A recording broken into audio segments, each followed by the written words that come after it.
반갑습니다. 어느새 1월 둘째 주가 되었습니다. 새로운 한 해를 맞이할 때마다 느끼는 아직은 익숙지 않은 그 숫자들, 연도, 올해는 2022년이죠. 그러나 어느새 시간이 흘러 이 익숙치 않은 숫자가 익숙해질 무렵이면 우리는 또다시 새로운 숫자를 만나게 될 것입니다.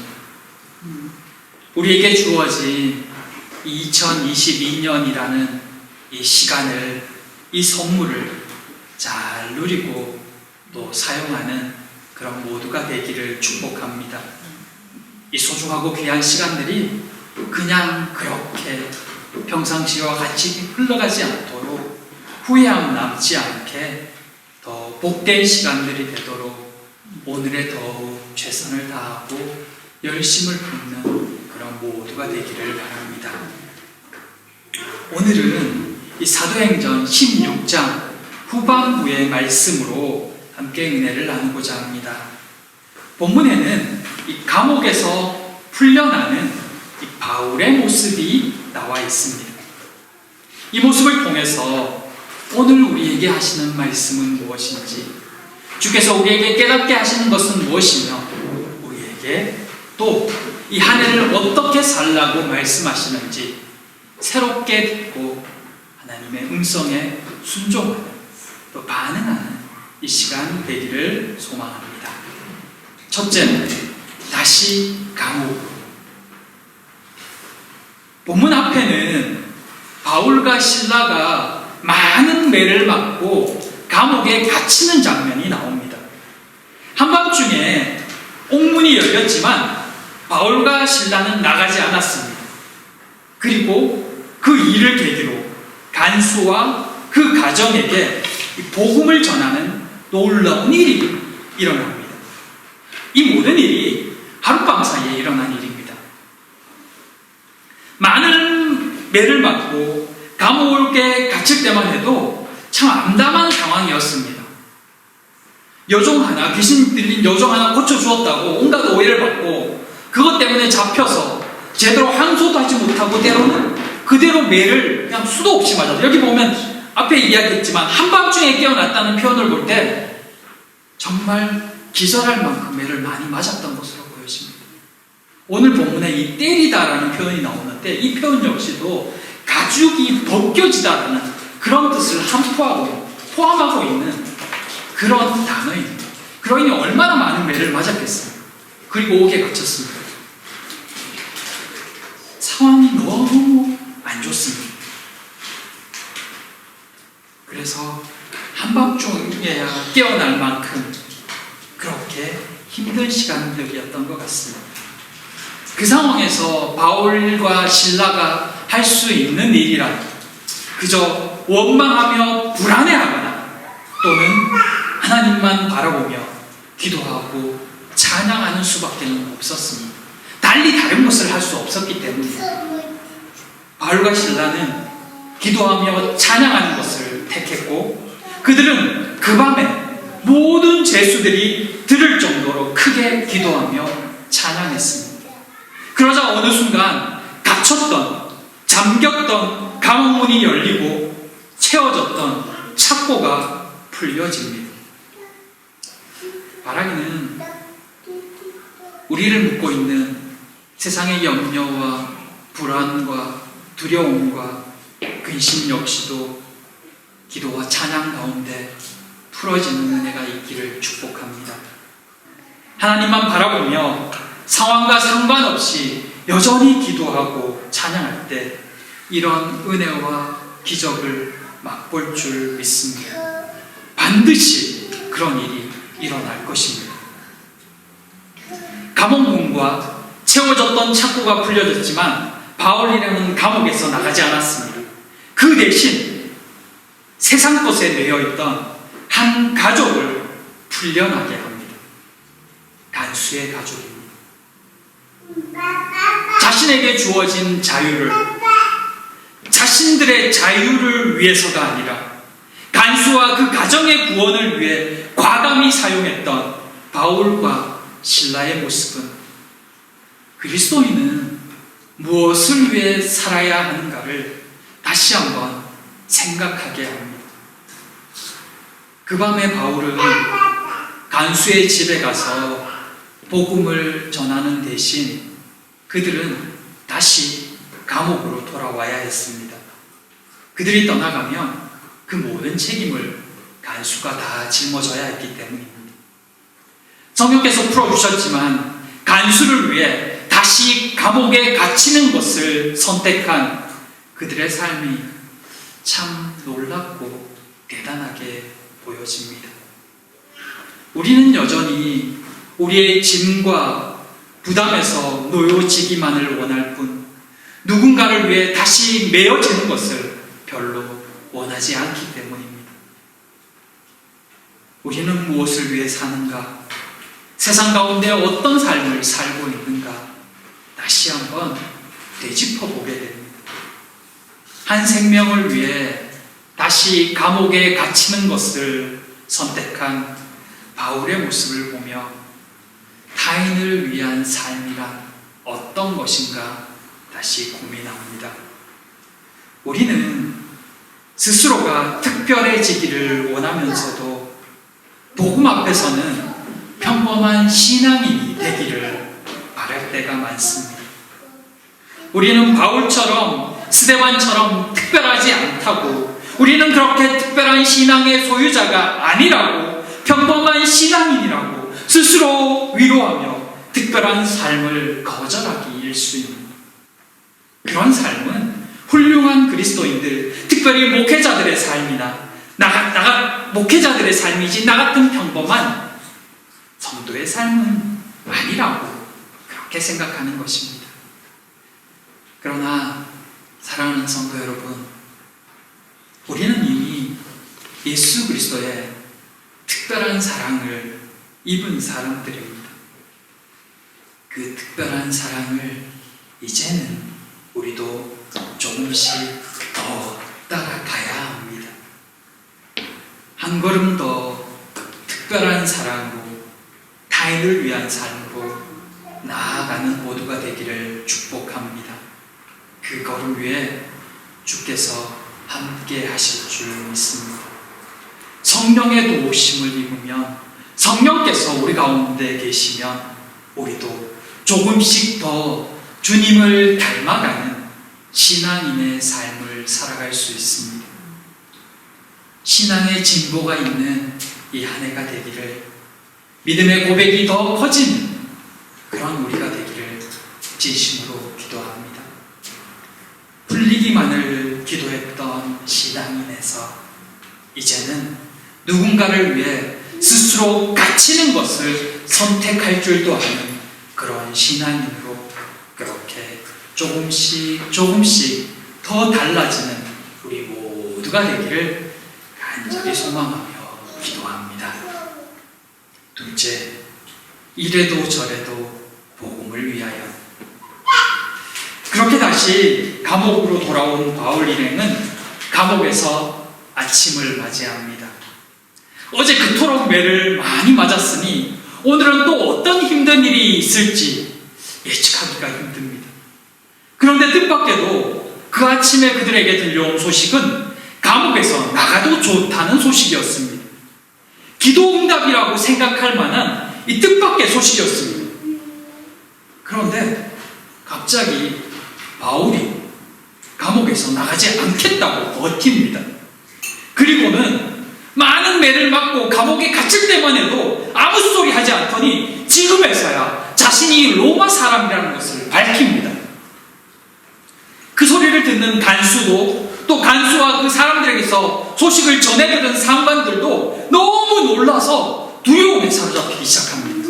왜냐하면 로마 사람을 그렇게 함부로 대했다는 것이 드러나면 자신들은 무사하지 못할 것임을 알기 때문입니다. 당시 이 로마 제국에는 몇 개의 계층이 있습니다. 피지배국가도 있고 또 돈 주고 시민권을 산 사람도 있고 일반 자유민도 있는데 그 중에 최고는 로마 시민입니다. 로마는 이 지배권을 더욱 강화하기 위해 로마의 그 권위를 세우기 위해서 특별히 로마 사람들에게는 특별한 대우, 특권을 줬습니다.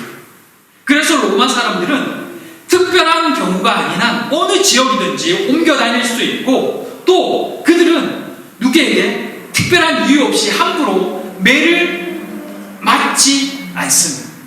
그들을 함부로 매를 때릴 수 없도록 해놨습니다. 그리고 묶는 것조차도, 가두는 것조차도 허락을 받지 않으면 하지 못하도록 되어 있습니다. 그것은 그렇게 한다는 것은 곧 로마 정부를 무시하는 행위로 간주되었다는 것입니다. 그것을 법으로 정해놓은 것입니다. 그런데 여기 지금 빌립보에 이 관리들이 로마 사람인 바울을 뚜렷한 죄도 정하지 않았는데 감옥에 가둘 뿐만 아니라 수도 없이 매를 때렸던 것입니다.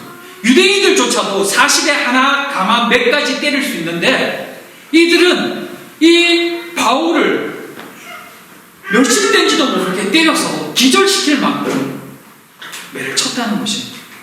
그것이 로마 정부에 알려진다면 이 굉장히 심각한 문제가 발생할 수 있었던 것입니다. 만일 그렇게 된다면, 그렇다면 로마가 이렇게 로마 사람의 특권을 더 세워놨다면 바울이 굳이 매를 맞을 이유도, 또 감옥에 갈 필요도 없었는데 왜 그는 그때 가만히 있었을까요? 또 가만히 있을 거면 끝까지 가만히 있지, 이 석방시켜주는 이 마당에 그냥 나가면 되지, 굳이 여기서 자신을 로마 사람이라고 밝히는 이유는 무엇일까요? 바울이 지금까지 복음을 전할 때는 언제나 회당을 중심으로 그 지역에 복음을 전하곤 했습니다. 유대인들이 모이는 그 디아스포라 지역의 회당, 그 회당이 없는 빌립보에서는 그 유대인들이 모일 만한 강가에서 복음 전하기를 시작했습니다.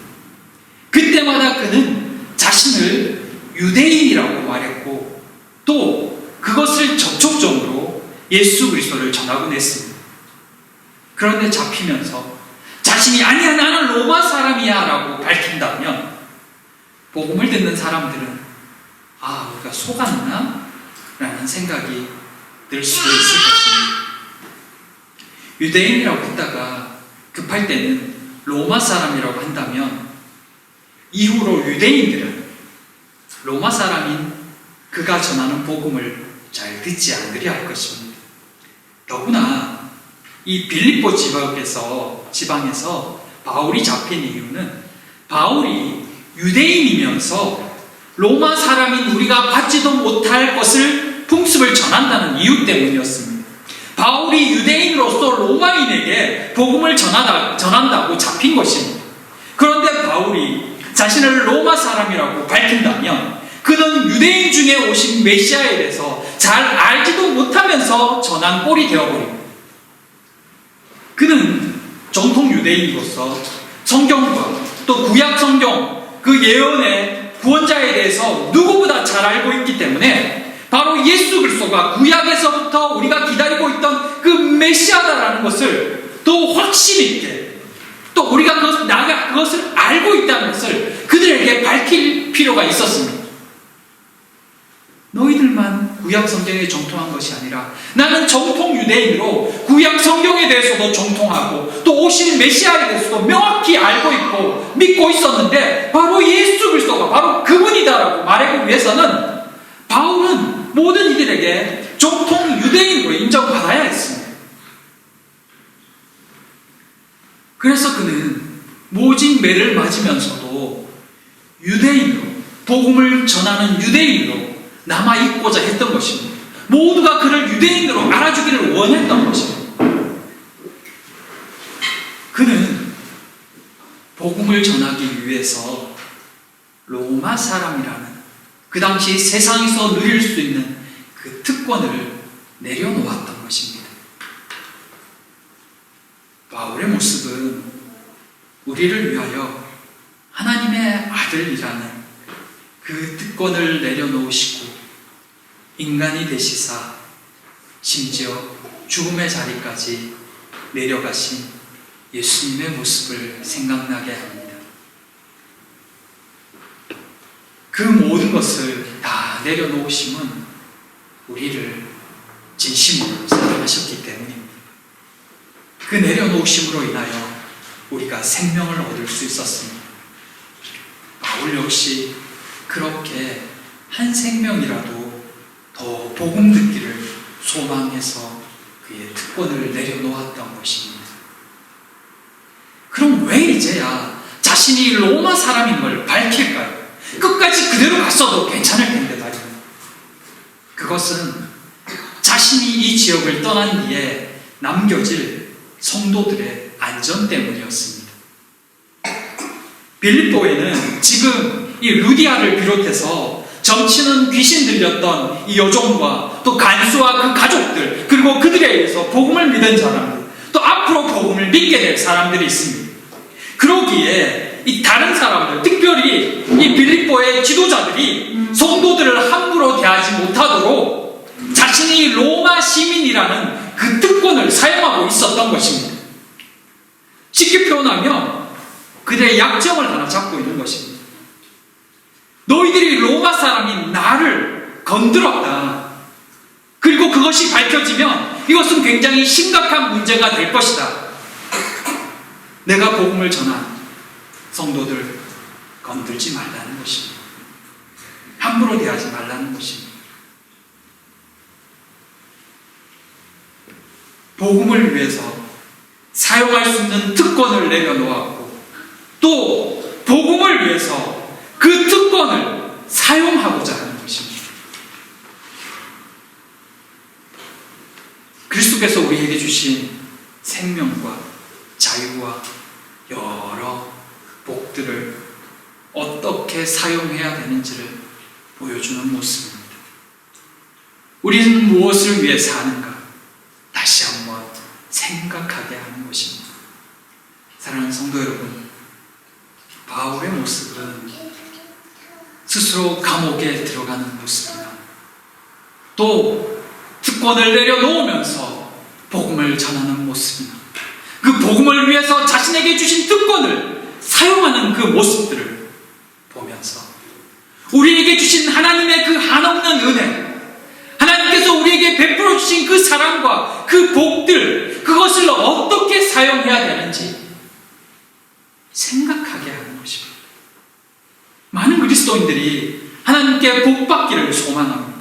잘 되기를 바라고 행복하기를 바랍니다. 그것은 인간의 기본적인 욕구이자 이 세상을 살아갈 때 필요한 것이기에 결코 잘못되었다고 말할 수는 없습니다. 구해야 합니다. 하지만 그것만을 구하는 모습과 오늘 바울의 모습은 여러모로 비교가 되지 않을 수 없습니다. 바울이 가진 특권이 복음을 위해 잘 사용되어지고 있는 이 모습은 오늘 우리에게 주신 그 은혜와 그 은사와 세상적인 특권과 그 복들이 무엇을 위한 것인지를 다시 한번 생각해야 된다는 것을 깨우쳐 주기 때문입니다. 하나님은 우리 각자에게 크든 작든 각자가 누릴 수 있는 특별한 부분들, 특별한 은혜를 주셨습니다. 그것은 재능일 수도 있고 물질적인 것일 수도 있으며 특별한 달란트 또는 인간관계나 또는 명성일 수도 있습니다. 그것은 태어날 때부터 주어진 것일 수도 있고 또 열심히 노력하고 애써서 얻은 것일 수도 있습니다. 그러나 궁극적으로 그 모든 것은 하나님의 은혜로 우리에게 주어진 것입니다. 그러기에 성도는 그것을 어떻게 사용할 것인가를 고민해야 합니다. 분명히 하나님 안에서 더 의미 있게 사용할 수 있는 길이 있다고 믿기 때문입니다. 그것을 찾게 될 때 우리는 우리의 삶의 영역에서 좀 더 하나님을 기쁘시게 하는 삶을 살아갈 수 있습니다.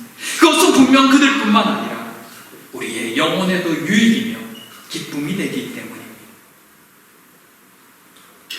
사실 우리 교회를 사랑하는 여러분들의 섬김과 헌신으로 또 그 귀한 것들로 지금까지 올 수 있었다는 것을 고백하지 아니할 수 없습니다. 당연히 하나님의 은혜이면서도 또한 하나님을 아는 이들이 헌신과 섬김으로 더 교회를 섬겨주었기에 지금 우리가 이곳에서 예배 드릴 수 있는 것입니다. 내 것만 아는 신앙이었다면 이렇게까지 오기는 힘들었겠죠. 그래서 참 많이 감사하고 여러분들을 볼 때마다 참 행복하고 또 여러분들과 함께 신앙생활을 할 수 있어서 참 좋습니다. 그래서 더욱 소망이 생기고 이 말씀을 읽고 나눌 때 또 꿈들이 생깁니다. 올 한 해는 더 멋지게 아름답게 여러분의 그 영역에서 하나님을 섬겨가는 귀한 일꾼들 되기를 바랍니다. 여러분에게 주신 달란트와 재능과 또 여러 가지 복과 은혜들로 하나님을 만나야 될 이들을 섬겨주시고 교회를 사랑하고 이웃과 은혜를 나누는 모두가 되기를 축복합니다. 우리의 자리에서 우리의 주신 것들, 그 모든 것들과 우리의 중심과 그 복들로 더 큰 은혜를 사모하며 나아가는 그런 모두가 되기를 진심으로 기도합니다. 기도하고 바라면 하나님께서 들으십니다. 너희 말이 내 귀에 들린 대로 행해 주시겠다라는 말씀을 기억하며 복음을 위해 더 큰 마음과 기대와 생각을 품고 앞으로 나아가는 모두가 되시기를 소망합니다. 오늘 본문을 보면서 또 하나 특별한 마음이 드는 게 있습니다. 상관들은 이 두려운 마음으로 이제 바울에게 부탁을 합니다. 바울이 정말 나쁜 마음, 독한 마음을 먹었다면 아마 이 상관들은 자리는 물론이요 목숨까지도 보존하기 힘들었을 것입니다. 하지만 그들의 부탁대로 바울은 그 지역을 떠납니다. 떠나기 전에 루디아의 집에 들러 그곳에 모인 성도들을 위로하고 격려합니다. 그리고 이제 막 시작하는 빌립보 교회를 위해서 동역자인 누가를 남겨두고 떠납니다. 바울과 누가는 이 사도행전 20장에서 다시 만납니다. 그것은 이 우리라는 단어가 그들로 바뀌고 있음을 통해 확인해 볼 수 있습니다. 근데 이 마지막 부분을 보면서 참 도전이 되었습니다.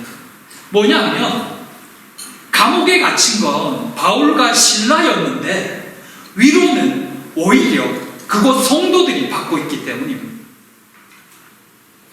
하나님이 바울과 실라를 통해 보여주신 그 기적과 능력이 성도들로 하여금 더 큰 소망과 힘을 얻도록 만들어주고 있었던 것입니다.